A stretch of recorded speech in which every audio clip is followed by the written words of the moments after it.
It's a difficult job to do, one that comes with politics and pressure. The Milwaukee County District Attorney has gotten some heat recently because of a case involving Darrell Brooks, the suspect at the center of the Waukesha parade tragedy. I had the chance to sit down with Chisholm to talk about the status of Milwaukee from his perspective as a prosecutor, considering he's been DA of Milwaukee County for 15 years.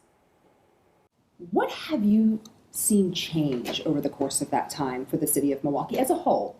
As a whole, I've seen some really almost amazing changes in terms of the depth of knowledge that people have about the positive things about Milwaukee, but also the negative things. The thing that concerns everybody the most is the violence. That's the thing that we saw in the early 1990s, and the highest levels that we reached in the early 90s was about in the 160s. And for the last 3 years, we've actually surpassed those numbers. I will tell you, I never expected to see that again in my professional career. Do you think that there are similarities between the crime in the 90s and the crime now? Yes, I do. Some of it is driven by issues related to destabilization. In the early 90s, it was the economy that had changed so dramatically. Do you think that the state of the economy now and the way inflation is going, that things are going to get worse before they get better in terms of crime? I certainly hope not. The most important thing we can do right now is focusing on getting all the institutions in this community that have some impact on addressing people who have serious needs, whatever those needs might be: mental health issues, drug addiction issues, education issues, employment issues, that we get all of those institutions back up again, including the courthouse. Talk to me about that and the staffing issues that your office has faced. It's been a tremendous challenge. We have faced high rates of turnover, and the fact that the courts were limited in how many cases they could address for about a year has created backlogs in the range of 11,000 cases. And those are all serious cases, serious violent crime cases that we need to get on top of as quickly as possible. Do you feel as though violent crime has just kind of overshadowed everything in the city of Milwaukee at this point? It has overshadowed everything in every major city around the country. Do you think bail reform in Wisconsin is needed? I have always made the argument that we should be able to talk honestly with the courts and among ourselves about what the purpose is of detaining somebody that's been accused of a crime. And obviously I feel strongly that the more serious the behavior is, the greater risk that person poses to the community, that the courts should be able to assess a person's risk, not just their ability to pay. Darrell Brooks has become the face of bail reform here in Wisconsin.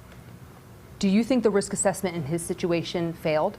No, actually the risk assessment in his situation worked. Other parts of the system failed, and I've already acknowledged our responsibility for not making a much stronger recommendation for detention in that case. But ultimately, the job of setting bail is a judicial function. So you would agree, though, that bail reform is needed in Wisconsin? There should be a change to the Constitution. I would support that, yes. Would you agree that it has become politicized?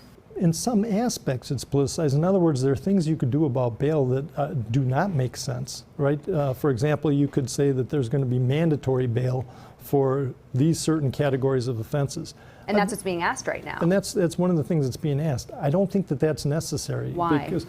Because no one case is exactly the same as the next. And you have to use discretion. You have to look at all the facts that are particular to that case before you set a bail. And if you start going to mandatory bail, you are going to start finding disparities again. What's your response to the argument that you have to start at least somewhere, and setting those minimum bail requirements for certain offenses is that starting point? My response to that is exactly what you hire judges and court commissioners to do, is to use sound discretion on each and every one of these cases. Just as you expect prosecutors to do that, the judges have to be expected to do the same thing. Mandatory minimums actually take that discretion away and can oftentimes cause more harm than good.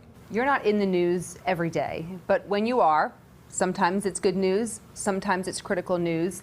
During those critical moments, like in the Darrell Brooks situation, How does your family take that pressure? Does your wife have a tough time? Because sometimes that's harder for them than it is for the person in the spotlight. Yeah, it always is. So the Chisholm family are all public servants, right? So I've been blessed in that sense, and that you know, we all understand that the privilege is actually to serve, and so with it comes the negative aspects of it, that intense pressure. Do you plan to rerun?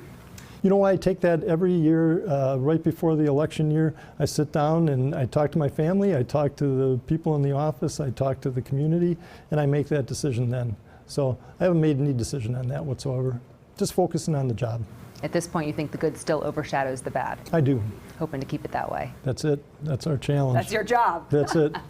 All right. Well, thank you so much for this. I appreciate it. Glad to do it. John Chisholm and I spoke before the 20 people were shot in Milwaukee after the Bucks playoff game. I asked him his reaction to the violence. You can read the statement his office provided by going to this story on our website at fox6now.com.